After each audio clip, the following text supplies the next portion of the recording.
രാജൻകുഞ്ഞിന്റെ ഒളിച്ചോട്ടവും സരസ്വതിയുടെ ആത്മഹത്യയും നടന്ന അന്നു മുതൽ ഇന്നോളം കിഴക്കേടത്തുകാരും പുത്തേഴത്തുകാരും ബദ്ധശത്രുതയിലാണ്. മതിൽക്കെട്ടുകളില്ലാത്ത ഇരു വീടുകളുടെ മധ്യത്തിലായി മതില് വന്നു.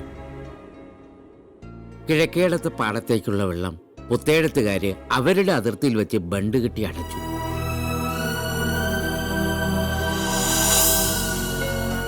കിഴക്കേടത്ത് ശബരി പോലീസും പുത്തേഴത്ത് ജയശങ്കർ വക്കീലുമായതോടെ ബണ്ടിന്റെ പേരിൽ പിന്നെ നിയമയുദ്ധങ്ങളായി. കോടതി വിധി അനുകൂലമായത് പുത്തേഴത്തുകാർക്ക്. അതോടെ കിഴക്കേടത്ത് ഭൂമി തരിശായി. അതൊക്കെ പോട്ടെ, ഇപ്പുറത്തെ പെൺകുട്ടിക്കൊരു ആലോചന വന്നാൽ അപ്പുറത്തുകാർ മുടക്കും തിരിച്ചും.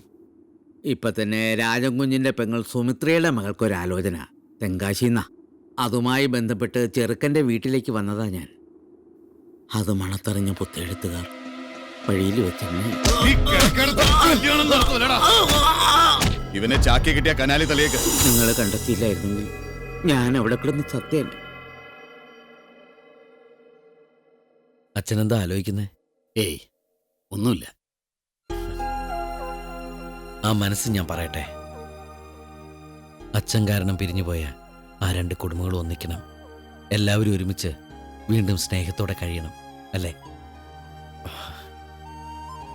ഞാനൊന്ന് ശ്രമിച്ചാലോ അച്ഛാ? നീയോ? എങ്ങനെ?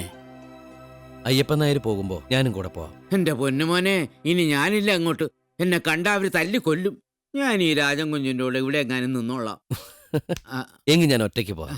അവിടെ ചെന്നിട്ട് നീ ആരാണെന്ന് പറയും? അയ്യപ്പൻ നായർ പറഞ്ഞയച്ച പുതിയ കാര്യസ്ഥനാന്ന് പറയും. വിദ്യാഭ്യാസം കുറച്ച് കുറവാണെങ്കിലും കാർഷിക മേഖല എൻ്റെ കയ്യിൽ ഭദ്ര. എന്താ കുഞ്ഞെ, ഈ കുഞ്ഞിനെ പഠിപ്പിച്ചില്ലേ? അത് പണ്ട് എനിക്കൊരു ആക്സിഡന്റ് ഉണ്ടായപ്പോ ഈ കുടുംബത്തിന്റെ ചുമതല മുഴുവൻ ഇവന്റെ തലയിലായി. ഇപ്പൊ ഈ കാണുന്ന ശരീരവും ആരോഗ്യമൊക്കെ എന്റെ മോന്റെ പുണ്യ. അപ്പോ ഞാൻ രാവിലെ തന്നെ പുറപ്പെടാം. അത് വേണോ? കുഞ്ഞാരാണെന്ന് പറഞ്ഞാൽ തലപോണ കേസാ. ആ വക കേസൊക്കെ എനിക്ക് വലിയ ഇഷ്ടമാണ്. ഒരു കാര്യം അയ്യപ്പൻ നായർ മറക്കാതെ ചെയ്യണം.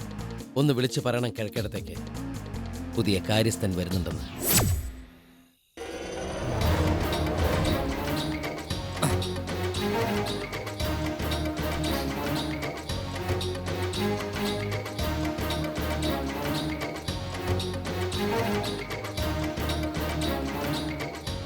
പെങ്ങളെ ദേവി,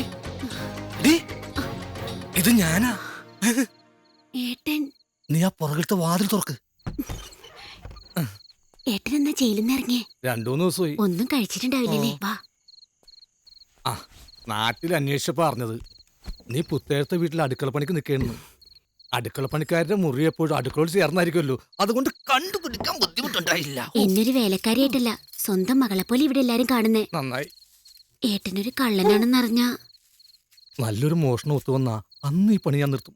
നിന്റെയും കൂടി കല്യാണം, അതാണ് എന്റെ സ്വപ്നം. എന്നാൻ ഇറങ്ങട്ടെ മകളെ. രാത്രിയിലൊരു വീട്ടിൽ കയറിയിട്ട് വെറും കൈയോടെ മടങ്ങിപ്പോന്ന് ആദ്യമായിട്ടാ. ഇവിടെ കക്കാനൊന്നില്ലേ?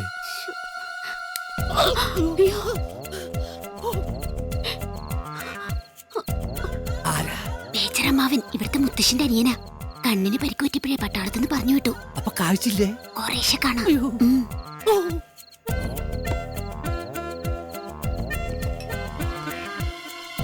നിക്കടാ അവിടെ. ആരാടാ നീ?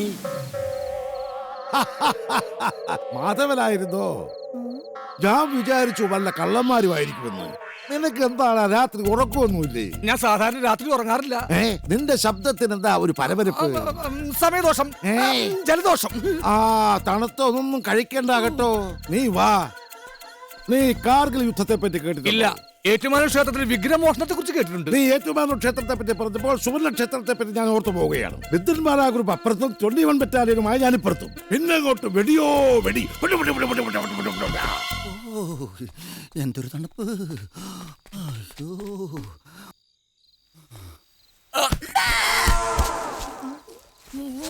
ആടെങ്കിൽ ആട്. ആടെന്താ പൊതിച്ചു എടുക്കണത്? പനി പിടിച്ചു കാണും. ആരാ? ഞാൻ ഇവിടുത്തെ കാര്യസ്ഥനാ, കാര്യസ്ഥ കുമാരൻ. കള്ളൻ കള്ളൻ കള്ളൻ, കള്ളൻ. ഞാൻ കള്ളം തന്നെയാ, പക്ഷെ വീട് മാറി കയറിയതാ.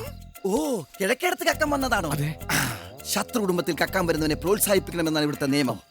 എന്താ പേര്? കാളിദാസ്. ആ, നല്ല പേര്. ദേ, ഈ മതില് ചടിയ കിഴക്കേടത്താ.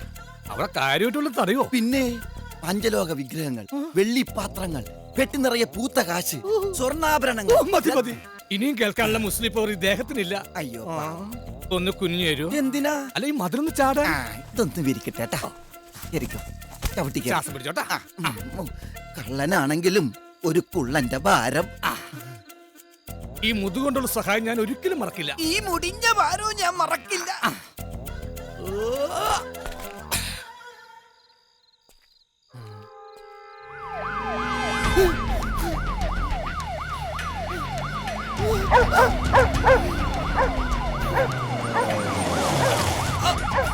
ആരാ നീ?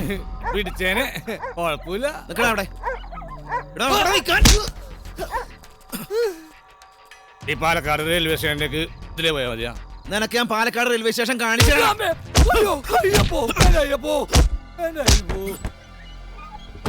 ആരാ ശബരി? ഒരു കള്ളനെ പിടിച്ചതാ. ഞാൻ വരുമ്പോ യവൻ ഇവിടെ കിടന്ന് പരുങ്ങുന്നു. ഞാൻ അപ്പുറത്തെ വീട്ടില് ഉത്തേഴത്തെയോ പേരിവിടെ വേണ്ടി പോയത്. നിർത്ത, അവനെ തല്ലാതെ. നീ അയ്യപ്പൻ പറഞ്ഞിട്ട് വന്നതാണോ? ആണെങ്കിൽ കുഴപ്പമൊന്നുമില്ലെങ്കിൽ അതെ, അല്ലെങ്കിൽ അല്ല. ശബരി, ഒരു പുതിയ കാര്യസ്ഥനെ അയക്കുന്ന കാര്യം അയ്യപ്പൻ പറഞ്ഞിരുന്നു. പാവം, ഇവനെ ആ മുറി കാണിച്ചു കൊടുക്ക്. കൂടച്ചല്ലേ. ഒരു കോയമ്പത്തൂര്. ഒന്നല്ല 2 ടിക്കറ്റ്. നീ എപ്പ കേറി? നീ കേറി അതേ ബസ് സ്റ്റോപ്പിൽ നിന്ന്. അണ്ണാ ഒരു നിമിഷം. നീ ഇതെങ്ങോട്ടാ? നീ എങ്ങോട്ടാണോ അങ്ങോട്ടാണ് ഞാനും. എടാ, പിറന്നത് 2 ഗർഭപാത്രത്തിലാണെങ്കിലും വളർന്നത് നിന്റെ പാത്രത്തെ കൈയിട്ട് വരിയിട്ടാ. ഞാൻ ചിലവാക്കുന്ന കാശുകൾ മുഴുവൻ നിന്റെ ഔദാര്യ. എനിക്ക് തല ചായ്ക്കാൻ ഒരിടം തന്നത് നിന്റെ നല്ല മനസ്സുകൊണ്ടാ. ദാ, ഇത് കണ്ടോ, ഈ ജട്ടി പോലും ഞാൻ നിന്റെ നടിച്ചു മാറ്റിയതാ. എന്നിട്ടും നീ എന്നെ നന്ദി വേണോടാ, നന്ദി. ഞാൻ ഉണ്ട് നിന്റെ കൂടെ. എടാ, ഞാനൊരു ലക്ഷ്യത്തിനാ പോണത്. നിന്റെ ഒടുക്കത്തെ കള്ളൂടിയും വൃത്തിയുടെ സംസാരമൊന്നും അവിടെ പറ്റില്ല. എടാ കുട്ട, ഞാൻ കുടി നിർത്തി. അതോടെ എന്റെ വൃത്തികെട്ട സംസാരം ഈ നാക്കിന്ന് പോയി. ഇനി ഏത് പരമ നാറിയുടെ വീട്ടിൽ വേണോ എന്നെ ധൈര്യമായിട്ട് കൊണ്ടുപോവാ. ഒരു തെണ്ടി ഞാൻ ഡീസന്റ് അല്ല എന്ന് പറയില്ല. സത്യം.